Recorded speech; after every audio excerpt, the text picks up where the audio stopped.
भगवत कृपा सर्वत्र विराजमान आहे। आपण एकट्याने भगवंताला प्रणाम करू। भगवान बाबा हनुमान जी को प्रणाम।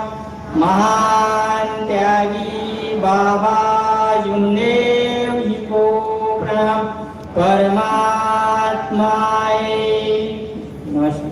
भगवत प्राप्ति करिता निष्काम कर्मयोग परम पूज्य परमात्मा एक सेवक मंडळ वर्धमाननगर नागपूरच्या वतीने आणि बाबांच्या आदेशानुसार आज मौजा उमरे या ठिकाणी 6 कुटुंबामध्ये नुकतंच 90 मासी भवन कार्य पार पडलेलं आहे आणि त्यानंतर एका भगवंताच्या गुणगौरवाची विशेष चर्चा बैठक या ठिकाणी आयोजित करण्यात आलेली आहे। या चर्चा बैठकीमध्ये जगाचे निर्माता सृष्टीचे विधाता स्वयं शक्तिशाली भगवान बाबा हनुमान जी उपस्थित आहेत। भगवंतांना माझा प्रणाम। आम्हा सर्वांचे सद्गुरू मानव धर्माचे संस्थापक महान त्यागी बाबा जुनदेव जी उपस्थित आहेत। बाबांना माझा प्रणाम। मानव धर्माचा प्रसार आणि प्रचार करण्यासाठी बाबांना नेहमी सहकार्य करणारे आम्हा सर्वांचे मातोश्री आई वाराणसी उपस्थित आहेत। आईंना माझा प्रणाम। आजच्या चर्चेचे अध्यक्ष साकोली परिसरातील मार्गदर्शक तथा परमपूज्य परमात्मा एक सेवक मंडळाचे उपाध्यक्ष माननीय तुमसरे साहेब यांना माझा नमस्कार। आजच्या ह्या चर्चा बैठकीच्या निमित्तानं व्यासपीठावर असलेले मंडळाअंतर्गत सर्व मार्गदर्शक बाबांचे सर्व ज्येष्ठ सेवक कार्यकर्ता समोर बसलेल्या सर्व सेवक सेविका बालगोपाल तसेच या चर्चा बैठकीचे सूत्रसंचलन करणारे दादा या सर्वांना माझा नमस्कार। तर आपण या मार्गात जो काही स्वीकार केला आहे तो सहजासहजी आलो नाही। चारी बाजू फिरून दुःखानं जे काही आपलं दुःख दूर होत नव्हतं जेव्हा ग्रस्त होतो तेव्हा आणि त्यानंतरच या मार्गाची कोणातरी सेवकाच्या माध्यमातून आपल्याला माहिती मिळाली आणि आपण या मार्गात स्वीकार केला। जेव्हा स्वीकार केला जे काही बाबाचे तत्व शब्द नियम आहेत सकाळची विनंती सायंकाळची प्रार्थना यातल्या प्रत्येक शब्दाचा अर्थ आपण जाणून घेतला आणि तसं कार्य केलं। विनंती आणि प्रार्थनेतल्या प्रत्येक शब्दाचे अर्थ जाणून त्याप्रमाणे वागलो तर आपण तत्व शब्द नियम तंतोतंत पाळलो हेच त्याचं खरं धोतक आहे। बघा आपण म्हणतो की भगवंत हा शब्दावर उभा आहे आणि जेव्हा आपण एखाद्या सेवकाशी बोलू त्याला शब्द देऊ तर त्या शब्दाप्रमाणे वागलं पाहिजे। हा अनुभवाचा मार्ग आहे आणि मी माझा एक अनुभव या शब्दावर देतो आहे। माझं मूळ गाव लाखनी तालुक्यातील कोलारी परंतु मागील 25 वर्षापासून मी साकोली या ठिकाणी आहे। 2023 मध्ये जेव्हा माझे वडील मरण पावले आणि त्यानंतर वडिलांचं जे काही बँकेचं देवाणघेवाण होतं ते कुठेतरी ट्रान्सफर करायचं होतं। आम्ही 4 भाऊ, मी साकोलीला, आम्ही दोघे 2 गावी। जेव्हा भावाचा फोन आला की बाबा वडिलांचे जे काही बँकेचे देवाणघेवाण आहे ते कुठेतरी एकाच्या नावाने करायचं आहे आणि सर्वांना बँकेत उपस्थित राहायचं आहे। म्हटलं होय ठीक आहे आपण बँकेत सर्वजण जाऊ आणि त्या अनुषंगाने मी माझ्या घरी माझ्या पत्नीला सांगितलंय की मी वडिलांचं जे काही खातं आहे मुरबाड बँकेमध्ये मी सरळ बँकेत जाणार गावी जाणार नाही हे मी माझ्या पत्नीला म्हणजे सेविकाला सांगितलं। मी शब्द दिला होता गावी जाणार नाही म्हणून त्यानुसार मी मुरबाणी या ठिकाणी गेलो. माझे भाऊ गावावरून यायला उशीर होता आणि त्यामुळे बँकेची वेळ संपते का काय हा विचार मनात घेतला आणि मी माझ्या कारने गावाकडे जायला निघालो. बघा, इथून मी माझ्या कारने बरोबर गेलो. जेव्हा गावी जायला निघालो, बँकेच्या समोरून गाडी सुरू होईना.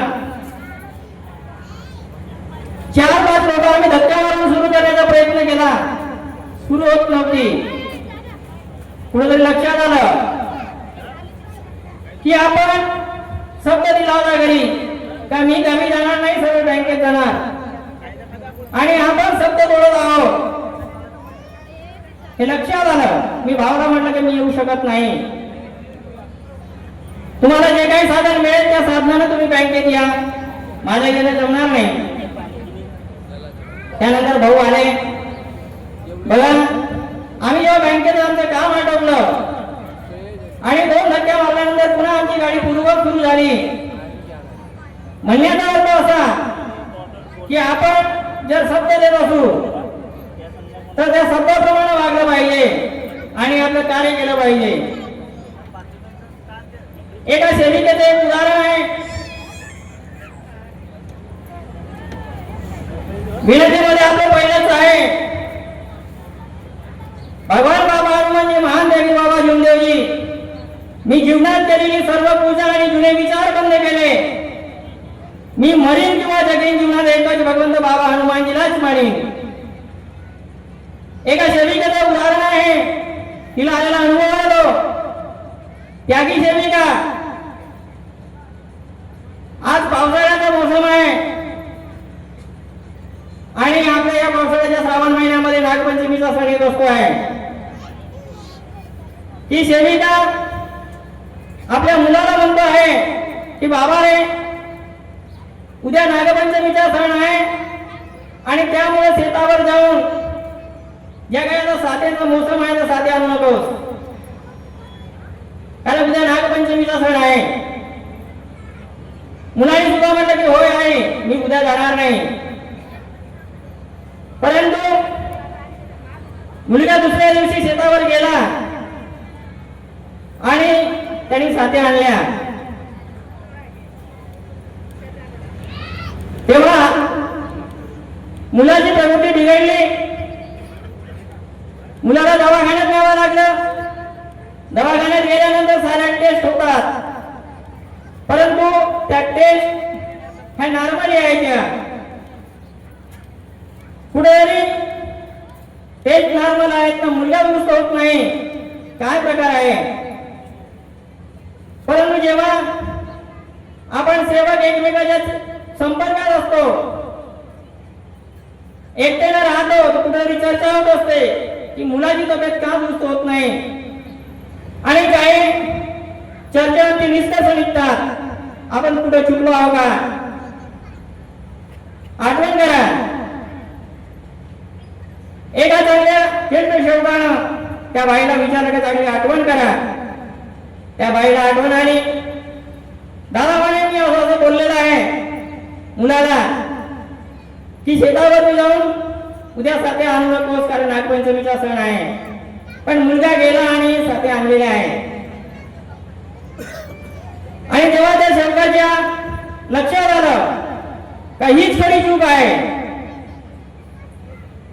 कारण बाई हे जुन्या विचारात गेली आणि आपल्या विनंतीमध्ये आहे, मी जीवनात केलेली सर्व पूजा आणि जुने विचार बंद केले.